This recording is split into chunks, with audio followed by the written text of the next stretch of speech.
Hello, Bible readers. It is Wednesday, March 10th. We're reading from 2 Kings chapter 15, Isaiah chapters 1 and 2, and then Philippians, we're finishing it up, chapter 3 to the end. I wanted to start by just saying 2 Kings. We've got a succession of kings of Israel, while in Judah, there's Azariah, Uzziah, and then Jotham. Not terribly remarkable, except to know these are the kings that are around when first Isaiah, gets written. And I'll get to that in just a second. Philippians chapter 3 to the end closes up the letter, but as we start our reading for today, we're in kind of the meat of it. What is the Christian life? That's the question Paul's trying to speak to. You might notice that he calls people dogs in this section. Not too charitable. Beware of the dogs, beware of the evil workers, beware of those who mutilate the flesh, blah, blah, blah, blah, blah. Thought I'd read something about this. At first sight, Paul's bitter attack on those whom he characterizes as dogs doesn't seem very promising material for Christian exposition. And the reason I'm reading this to you, by the way, it gets at how cleverly Paul writes, using the words, the word usage. He's good at communicating. Maybe that's obvious, but there's a reason that his influence is so great in the early church. We need to remember that behind the sarcasm, what he's denouncing is the attitude that claims exclusive rights to divine favor and bars the great majority of people from fellowship with God.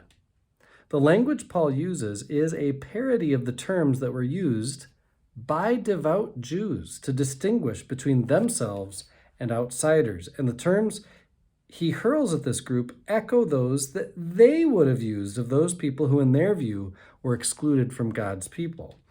To them, Gentile dogs and those who did not observe the law, doers of evil, were outside God's covenant, the essential mark of which was circumcision.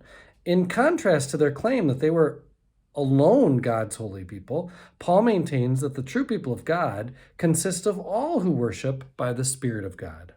It is the presence of God's Spirit, therefore, that is now the essential mark of God's people. The Spirit who was at work in Jesus and who was poured out on Jews and Gentiles alike when they believed the gospel, and through that Spirit, they're now able to worship God sincerely.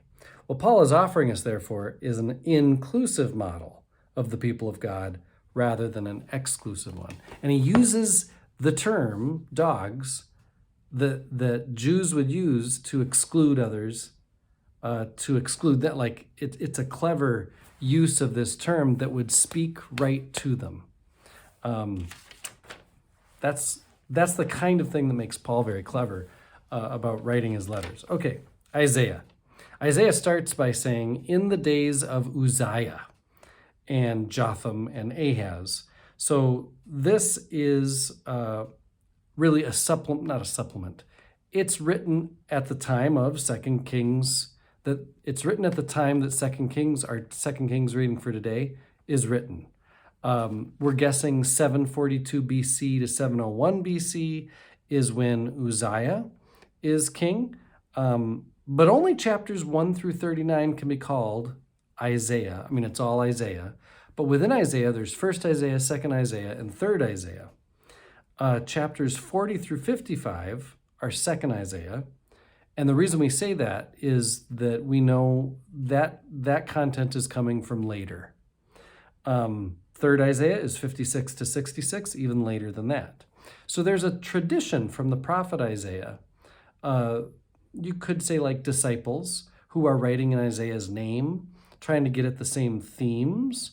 And I'll talk about 2nd and 3rd Isaiah when we get there. But for now, 1st Isaiah is about how unshakable trust in God, rather than in political or military alliances, will protect Judah and Jerusalem.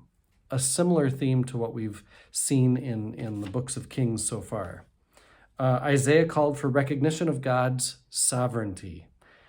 He works against anything that works against God's will, from social injustices to meaningless temple observances, we're gonna hear and see Isaiah speak out against those injustices and meaningless observances throughout First Isaiah. I am one with my God. My God is with us, all of us, at all times and in all places.